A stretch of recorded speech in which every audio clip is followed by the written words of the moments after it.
วันนี้เป็นโอกาสที่ดีที่เราได้เอาตัวเรามาปฏิบัติบูชาเพื่อเป็นมหากุศลเป็นมงคลต่อตนนะ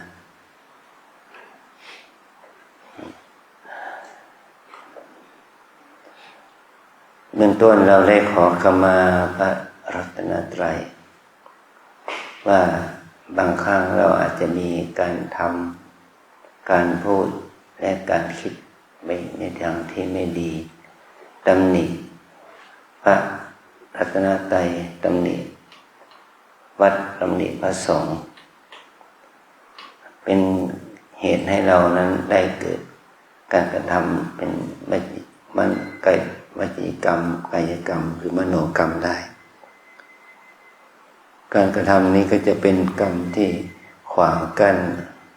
ไม่ให้เราเข้าถึงคุณธรรมชั้นสูงเพื่อให้เรานั้นได้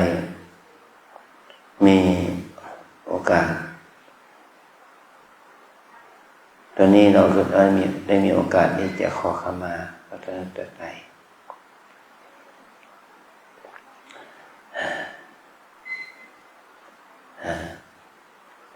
อันที่สองเราได้สมาทานขอรับเอาซึ่งพระไตรสรณคมและศีลเป็นข้อปฏิบัติในบรรดาบุญทั้งหลายในบุญที่เราทำที่เป็นทานกุศลรวมไปถึงการสร้างวัดสร้างวาสร้างโบสถ์สร้างวิหารสร้างพุทธรูป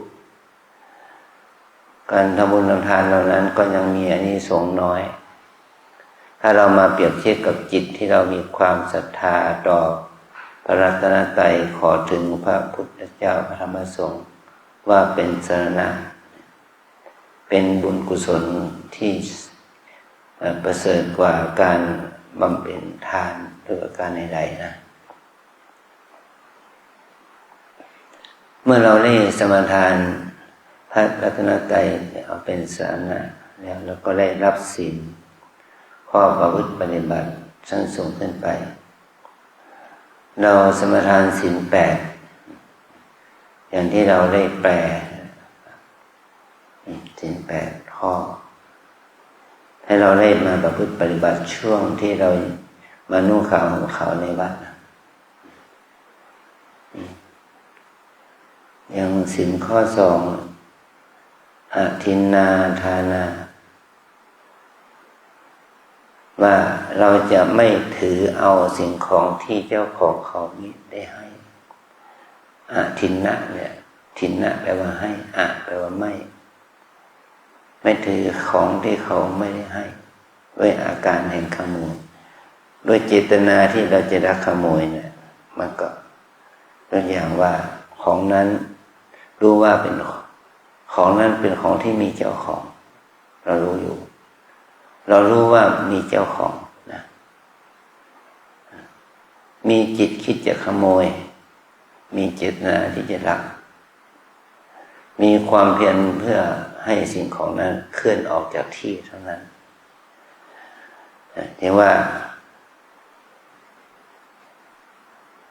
มันก็เป็นครบกรรมบทถึงกรรมที่เราจะลักขโมย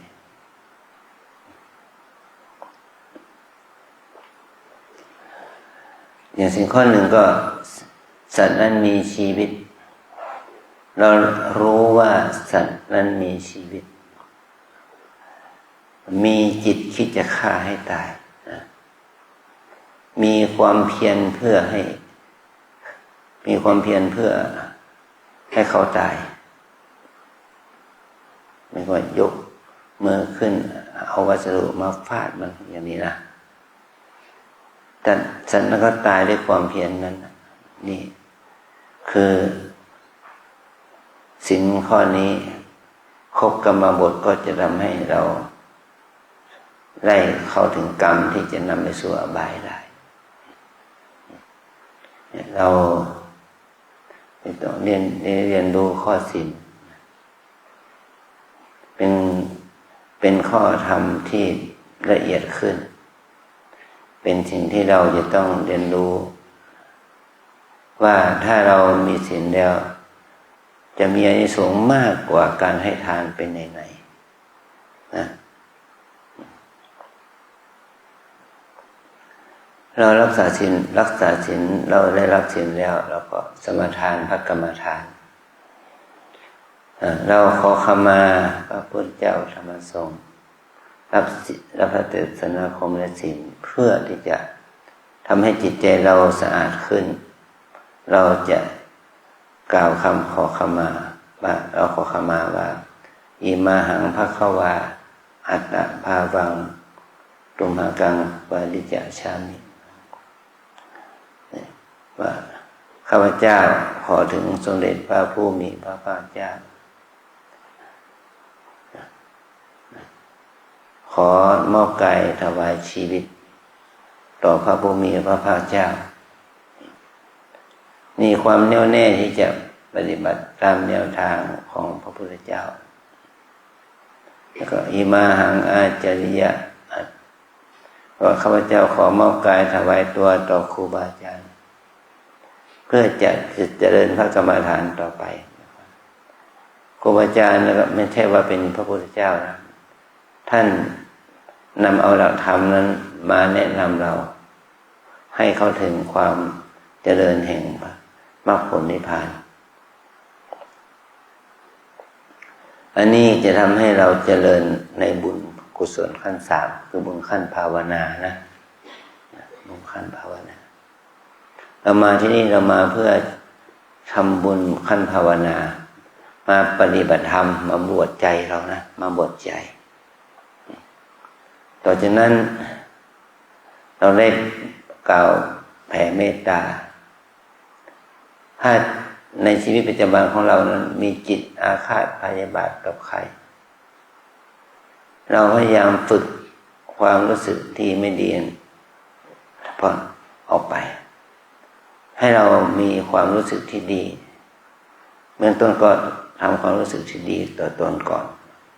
อาหังสุขิโตโหมิขอให้ข้าพเจ้าจงมีความสุขนิทุโกโหมิขอให้ข้าพเจ้าปราศจากความทุกข์อเวโรโหมิขอให้ข้าพเจ้าอย่าได้มีเวรกับใครๆอภยาปโชโหมิขอให้ข้าพเจ้าอย่าได้มีพยาบาทเบียดเบียนซึ่งใครและใครอานีโคโหมิขอให้ข้าพเจ้าอย่าได้มีความทุกข์กายทุกข์ใจสุขีอัตนังปริหารามิขอให้ข้าพเจ้าจงมีความสุขรักษาตนอยู่เถิดอย่างนี้นะเป็นการฝึกเพื่อให้เรานั้นมีความรู้สึกที่ดีฝึกให้จิตใจของเราดีไม่ว่าเราปฏิบัติมาวันแรกนะจิตใจเราก็ขุ่นหมองเศร้ามัวจิตใจกระวนกระวายนะมีความทุกข์สารพัดมีปัญหาสารพัดกับตัวนะเรามาฝึกเพื่อให้เรามีความสุขมากขึ้นเป็นกรรมฐานที่จะฝึกทำให้จิตใจเราสงบนะเมื่อเราฝึกจิตให้เราเป็นพยานว่าเราต้องการสุขเกิดทุกข์ชั้นใดสัตว์ทั้งหลายก็ต้องการความสุขเกิดทุกข์ชั้นนั้นแหละเราจึงมากับเป็นวัจจาขอให้สัตว์ทั้งหลายจะมีความสุขสเปสัตตาสุขิตาโหนตุอย่างนี้นะขอให้สัตว์ทั้งหลายจะมีความสุขปราศจากความทุกข์อย่าได้มีเวรอย่าได้มีภัยอย่าได้มีความพยาบาทเบียดเบียนอย่าได้มีความทุกข์กายทุกข์ใจขอสัตว์ทั้งหลายจะมีความสุขรักษาตนอยู่เถิดเป็นการฝึกให้เราละโทสะละความโกรธละความพยาบาทอาฆาตละความเครียดละความหงุดหงิดรำคาญละความเศร้าหมองทางด้านจิตใจให้เรามีเมตตาจิตฝึกมีเมตตาจิตแม้ว่าเราจะเป็นคนเจ้าอารมณ์มีโทสะมากเราต้องฝึกให้จิตเรามีเมตตานะความมีเมตตาจิตเมตตาหรือว่าความเป็นมิตรเมตตาแปลว่าความเป็นมิตรให้เรามีเมตตาให้เรามีความรู้สึกเป็นมิตรต่อทุกคนไม่ว่าจะเป็นหญิงเป็นแพทย์เป็นชายเป็นพระเป็นโยมเป็นเด็กเป็นผู้ใหญ่เราฝึกตัวเองให้จิตของเราเองนี่มีความเป็นมิตรต่อบุคคลที่อยู่รอบกายเรา ไม่ว่าจะเป็นพ่อเป็นแม่เป็นปู่ย่าตายายเป็นลูกหลานเด่นเป็นคนใช้ของคนงานนะเป็นผู้รับเป็นผู้บริการทำงานบริการแก่เราอะไรก็ได้นะก็แล้วแต่ทุกคนอยู่ทุกฐานะเราฝึกให้เรามีเมตตาจิตต่อเขาแล้วนั้นให้มีวินัยให้มีความมีวินัยกับกิจกรรมการงานเหล่านั้น เพื่อให้คนที่บริการเราได้รับความสบายใจอย่างนี้เป็นต้นเมื่อเรามาฝึกเจริญภาวนาด้วยการอาศัยมีเมตตาจิตต่อตนและแต่คนอื่นเราฝึกเพื่อเราให้เรามีจิตศรัทธาต่อพระรัตนตรัยมีจิตที่จะยอมรับคำสอนของครูบาอาจารย์ที่จะสอนเราแนะนำเรานะ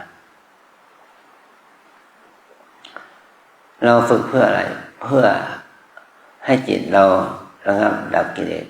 อย่างหยาบอย่างกลางจนถึงอย่างละเอียดได้ถ้าเราฝึกจิตด้วยความตั้งใจดีแล้วเนี่ยกิเลสอย่างหยาบมันก็จะบรรเทาออกไปมันเหมือนกับต้นไม้ต้นหนึ่งมันมีเกล็ดมีเปลือกมีกระพี้แล้วก็มีแก่นเราอาศัยที่ว่ามันมีสะเก็ดไม้มีเปลือกไม้แล้วก็แกะสะเก็ดไม้เปลือกไม้ออกไปมันก็ได้เนื้อไม้ที่อยู่ด้านนอกคือกระพี้ไม้เป็นเนื้อไม้เป็นไม้เนื้ออ่อนเมื่อเรากระเทาะกระพี้ไม้เนื้ออ่อนออกไปก็เลยเป็นแก่นไม้เมื่อเป็นแก่นไม้เราจะเอาไม้นั้นเป็นอะไรก็ได้เป็นเสาเป็นคานเป็นไม้แผ่นไม้แปรรูปเอาไปปรับปรุงเป็นเฟอร์นิเจอร์อะไรก็ได้เนี่ยคือประโยชน์มันก็จะเกิดขึ้นแก่เรานะปรับปรุงให้มันอยู่ในฐานะที่มันจะใช้ประโยชน์ได้มันก็เหมือนกับเรานะกิเลสอกุศลความชั่วที่เป็นอย่างหยาบเราละได้ก็แล้วกับว่าเราละแต่สะเก็ดเปลือกมันออกไปถ้าเราละได้ถึงระดับนี้มันยังมีกิเลสอย่างหยาบอย่างกลางที่ทำให้จิตใจเราสมองแม้เราจะมีความรู้มีสติปัญญาที่เกิดจากการเรียนระดับไหนก็ตามแต่ระดับมหาวิทยาลัยระดับอะไรก็ตามแต่มันยังมีตัวกิเลสมันเป็นตัวจริตนิสัยที่ไม่ดีที่ทำให้เรามีพฤติกรรมต่อตนเรียกว่านิสัยของฉันเป็นอย่างนี้แหละอย่างนี้นะแล้วเอานิสัยนั้นไปมีพฤติกรรมไม่ดีต่อคนอื่นมันก็จะก่อให้เกิดโทษให้แก่ตนและคนอื่นอันนี้คือกิเลสอย่างกลางทำให้จิตใจเราเศร้าหมองพฤติกรรมที่เศร้าหมองนะจนกว่าที่เราจะได้ฝึกจิตให้ละเอียดขึ้นไปจนถึงขั้นละกิเลสอย่างละเอียดอย่างประณีตที่ฝังลึกอยู่ในจิตใจ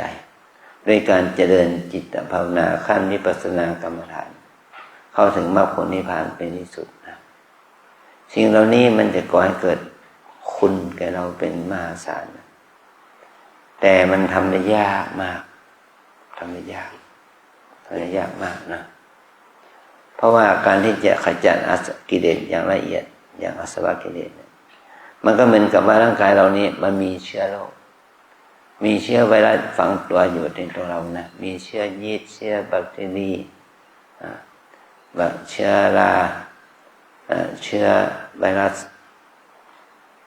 มันอยู่ในตัวเราเนี่ยถ้าเรามีภูมิคุ้มกันดีมันก็ไม่เป็นโรคมีภัยถ้าเมื่อไหร่เราไม่ภูมิคุ้มกันเราตกมันก็จะก่อให้เกิดโรคภัยนะโรคภัยมันจะเกิดขึ้นกับเราอันนี้แหละเรามาฝึกเพื่อให้เราได้เรียนรู้ฝึกให้เราได้เรียนรู้ข้อวัดปฏิบัติเพื่อให้เกิดผลบุญงามความดีในระดับต่างๆนะความดีงามนี้มันจะเกิดขึ้นกับเราถ้าเราได้มีโอกาสได้ฝึกฝนอบรมปฏิบัติแนวทางนี้พระสัมมาสัมพุทธเจ้าได้วางทางไว้แล้ว ในวางรากฐานมาแล้วเรียกว่าอริยมรรคมีองค์8นะมรรคมีองค์8คือมรรคคือทางนี้มีองค์ประกอบอยู่8ประการเราจะต้องอาศัยการประพฤติปฏิบัติตามมรรคมีองค์8มรรคมีองค์8นี้แบ่งออกเป็น3กลุ่มกลุ่มศีลมี3ข้อกลุ่มสมาธิมี3ข้อกลุ่มปัญญามี3ข้อกลุ่มศีลหมายถึงว่าเรามาปฏิบัติธรรมต้องมีกายวาจาที่ดีวจีกายวจีกรรมสัมมาวาจาวจีกรรมที่ดีไม่พูดมุสาไม่พูดส่อเสียดไม่พูดคำหยาบไม่พูดคำเพ้อเจ้อนั่นแหละกลุ่มศีลเราต้องระมัดระวังการพูดจาทั้งพูดกับเพื่อนพูดกับคนเอกกับใครก็ตามแต่ให้การพูดนั้นจะเป็นการพูดที่ไม่ก่อให้เกิดผลเสียทั้งแต่ตนเองและคนอื่นนะขอไม่พูดมุสาไม่พูดเสียดสีไม่พูดคำหยาบคายไม่พูดคำที่ไม่มีสาระคำเพ้อเจ้อไร้สาระอันที่2สัมมากัมมันตะการกระทำชอบกลุ่มศีลที่เกี่ยวกับกายกรรมไม่ฆ่าสัตว์ตัดชีวิตไม่ลักขโมยไม่ประพฤติผิดพรหมจรรย์อย่างนี้ที่เราศีลมันอยู่ในข้อศีลเหมือนกันนะแต่ในขณะที่เราปฏิบัติเราต้องตั้งใจทำไม่มีความคิดที่จะล่วงละเมิดทางกายวาจาใจนะอันที่3เรามาปฏิบัติเนี่ยเราทั้งให้กลุ่มศีลที่เป็นสัมมาอาชีวะเกิด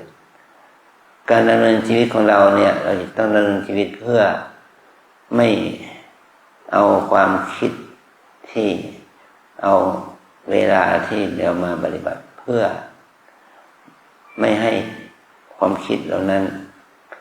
ดำเนินไปเพื่อมิจฉาชีพอย่างนี้นะนี่ถ้าเรามาบวชแล้วยังดำเนินอาชีพที่ไม่ดีดำเนินชีวิตที่ไม่ดีเป็นมิจฉาชีพมันก็ก่อให้เกิดผลร้ายแก่ตนเอง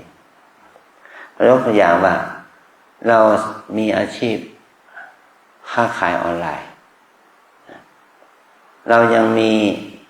เบอร์โทรศัพท์เรายังมีการใช้โทรศัพท์ใครมาสั่งของออนไลน์แต่เรามาปฏิบัติเนี่ยเราจะกลัวเสียลูกค้าก็เอาโทรศัพท์มาคุยสั่งงานให้คนใช้คนงานของเรานะส่งของอย่างนี้เป็นต้นนะถ้าเรามาปฏิบัติอยู่มันเป็นความสูญเสียสูญหายเสียความเสียหายแก่หน้าที่ของเราเป็นนักปฏิบัติอย่างนี้นะ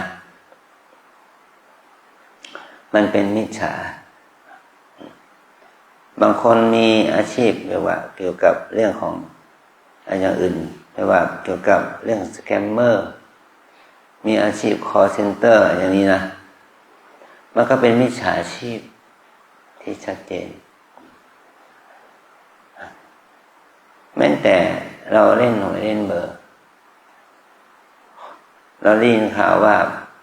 ใครก็ตามแต่ให้หวยให้เบอร์เราเอาเครื่องมือสื่อสารของเราเอาไปส่งข่าวอย่างนี้ให้คนอื่นซื้อหวยซื้อเบอร์อย่างนี้เป็นต้นมันก็เป็นมิจฉาชีพอย่างหนึ่งนะ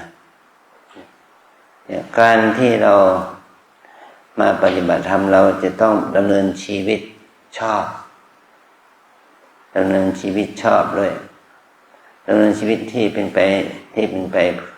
เพื่อการไม่พูดเท็จ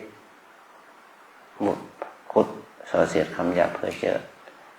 ดำเนินชีวิตเป็นไปเพื่อความไม่เป็นคนฆ่าสัตว์ลักทรัพย์ประพฤติผิดพรหมจรรย์อย่างนี้นี่คือว่าเป็นสัมมาชีพถ้าเราเป็นไปเพื่อตรงกันข้ามก็เป็นมิจฉาชีพนะอันที่2คือ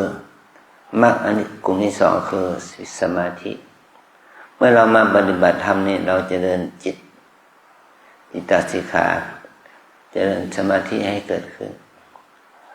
สมาธิไม่ใช่หมายความว่าจิตตั้งมั่นชอบสมาธิจิตตั้งมั่นชอบจิตตั้งมั่นชอบหนึ่งคือจิตมีอารมณ์เป็นหนึ่งจิตมีอารมณ์เดียวไม่คิดฟุ้งซ่านเมื่อเรามาฝึกที่นี่มาฝึกเพื่อให้จิตมีอารมณ์เดียวไม่คิดฟุ้งซ่านสองฝึกให้เรามีสติระลึกอยู่กับปัจจุบันอารมณ์ระลึกอยู่กับปัจจุบันขณะนะอันที่สามให้เรามีความเพียรละอกุศลมีความเพียรสร้างกุศลให้เกิดขึ้นเหมือนกับว่าเรามาปฏิบัติเนี่ยเราต้องมีความเพียรเพื่อละอกุศลละบาปละอกุศลมีความเพียรเพื่อสร้างกุศลให้เกิดขึ้นอันนี้เป็นสัมมาสมาธิสัมมาสติสัมมาวายามะเขาเรียกว่าจิตตสิกขานะจิตตสิกขาความตั้งจิตมั่นชอบ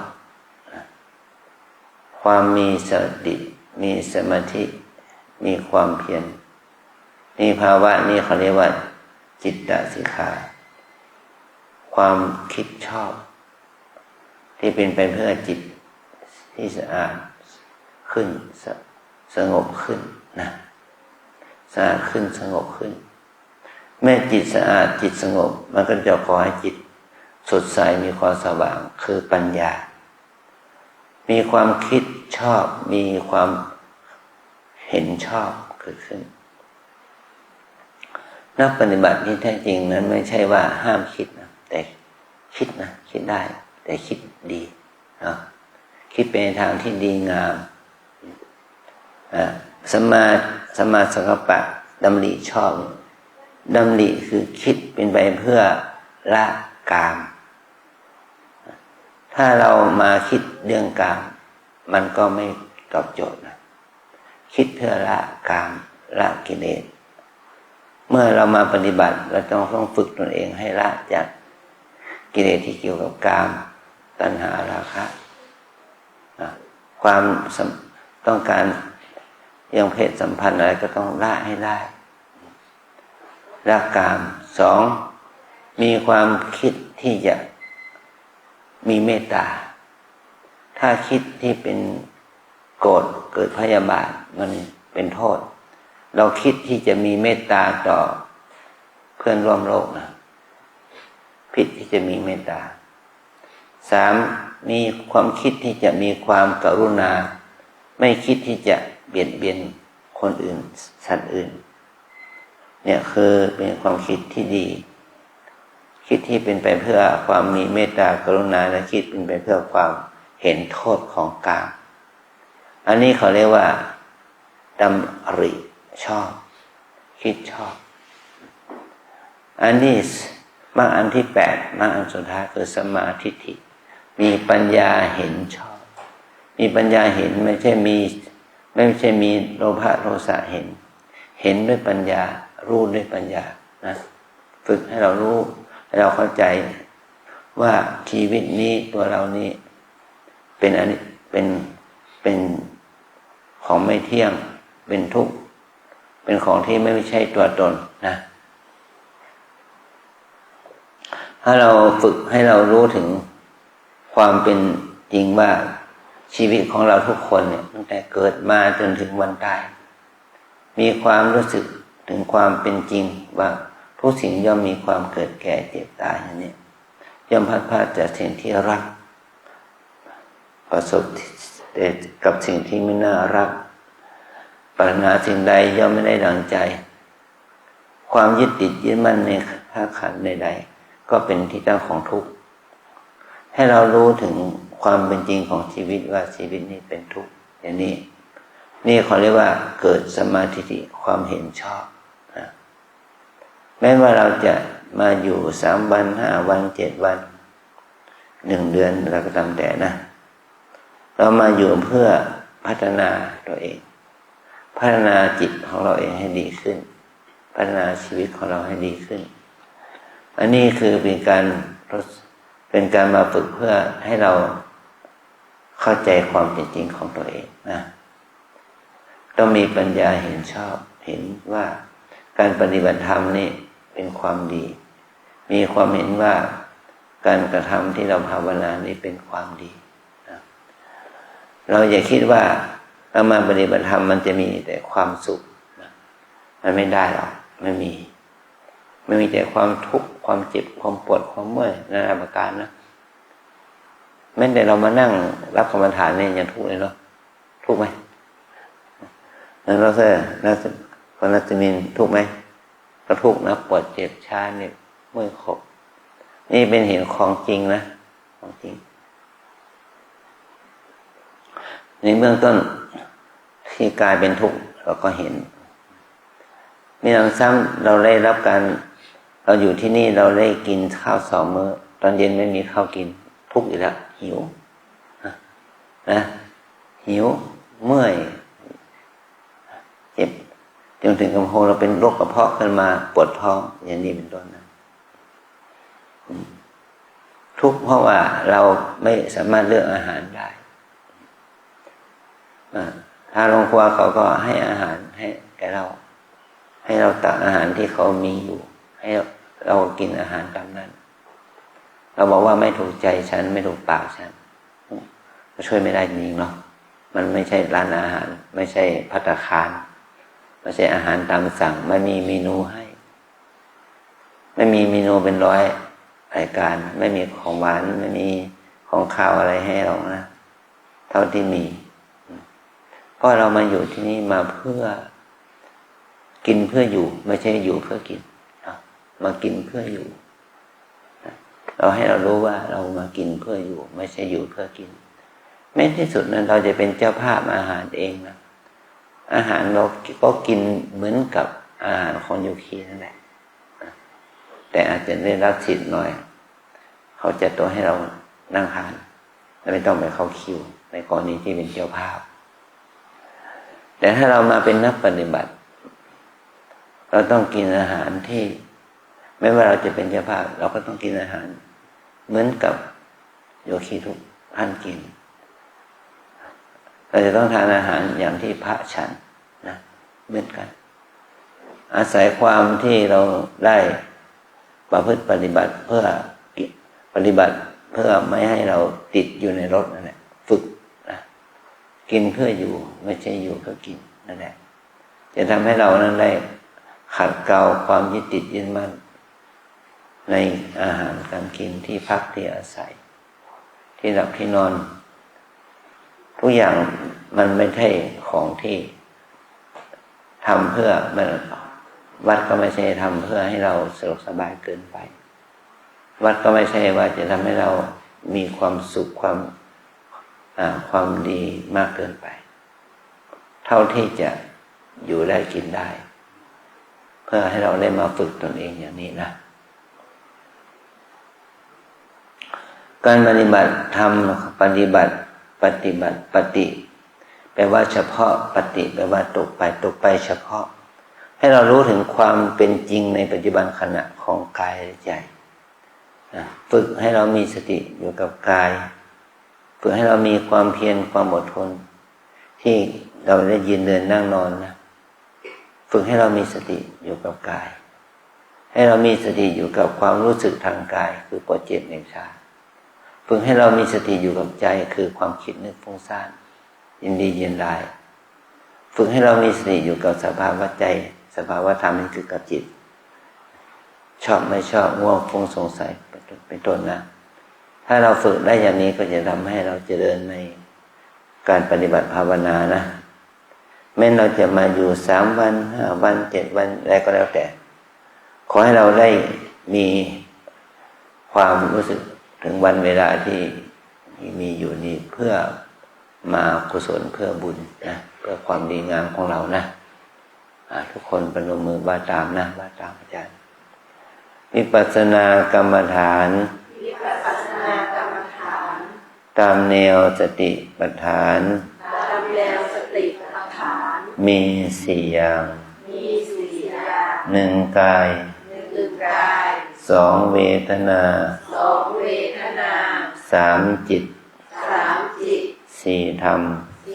รรมวิปัสสนากรรมฐานวิปัสสนากรรมฐานตามแนวสติปัฏฐานตามแนวสติปัฏฐานมีสี่อย่างมีสี่อย่าง 1 กาย1 กาย2 เวทนา2 เวทนา3 จิต3 จิต4 ธรรม4 ธรรม1 กาย1 กาย2 เวทนา2 เวทนา3 จิต3 จิต4 ธรรม4 ธรรม1 กาย1 กาย2 เวทนา2 เวทนา3 จิต3 จิต4 ธรรม4 ธรรมนี่คืออารมณ์กรรมฐานการที่จะทำให้เรามีบุญมีกุศลให้เกิดตัวปัญญาที่เราจะทำให้เราเห็นแจ้งในชีวิตต้องอาศัยการเจริญสติเป็นไปในกายเหมือนกับแม่ชีท่านสาธิตการขาเป็นยังไงการเดินเป็นยังไงการยืนเป็นยังไงการนั่งเป็นยังไงหายใจเข้าเป็นพองเหนือเป็นยุบหายใจออกเป็นพุทเป็นพองให้เรารู้ตามอาการนี้นี่ว่าตั้งสติอยู่ที่กายรวมไปถึงกิริยาอาการน้อยใหญ่โค้งเหยียดก้มเงยล้างหน้าแปรงฟันบ้วนปากกินดื่มขอให้เรามีสติรู้ถึงอาการเหล่านี้ตั้งสติอยู่ที่กายอย่างนี้นะอันที่2เจริญสติเป็นไปในเวทนาคือว่าเราเมื่อเราเดินอยู่นั่งอยู่ขณะที่เราภาวนามันปวดมันเจ็บมันชามันเหน็บมันทุกข์ดีใจเสียใจเฉยๆยังไงก็ตามแต่ก็ขอให้เรามีสติกำหนดเวทนานั้นกำหนดหน2 หนไม่หายก็ต้องกำหนด5 หน10 หน5 นาที10 นาทีไปนะขอให้เรามีสติกำหนดรู้อาการที่เกิดขึ้นตามเป็นจริงอันที่3จิตความคิดเมื่อเราปฏิบัติในใจมันคิดดีคิดไม่ดีคิดกุศลอกุศลพุ่งซ่านรำคาญจิตมีราคะจิตมีโทสะจิตมีโมหะจิตหดหู่จิตพุ่งซ่านประการใดก็ขอให้เรามีสติรู้อาการของจิตปล่อยวางในละวางนี่คือเทคนิควิธีการฝึกเจริญสติให้เป็นไปในจิตนะจิตดีไม่ดีก็ให้มีสติรู้และปล่อยวางอันที่3อันที่4คือธรรมตาหูจมูกลิ้นกายใจเราก็เอามาด้วยเนาะ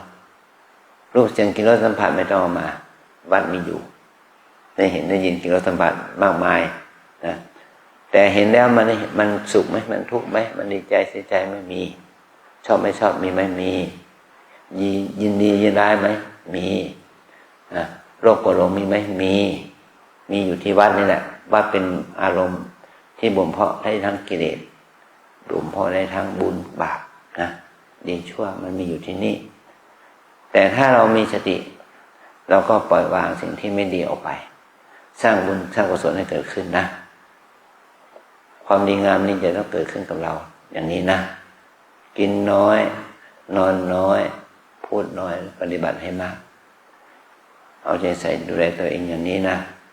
สำหรับโยคีใหม่ก็เดิน15 นาทีนั่ง15 นาทีให้ทำต่อเนื่องกัน2-3 ชั่วโมงต่อวันในวันนี้นะวันพรุ่งนี้ก็ทำใหม่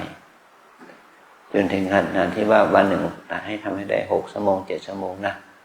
ให้ได้บุญได้กุศลมากขึ้นความดีงามมันก็จะต้องเกิดขึ้นกับเราต่อไปนะขอให้เราได้มีความใส่ใจที่จะปฏิบัติบูชาต่อพระรัตนตรัยให้พระลังบุญกุศลนี้เกิดขึ้นกับเราสืบต่อไปนะขออนุโมทนา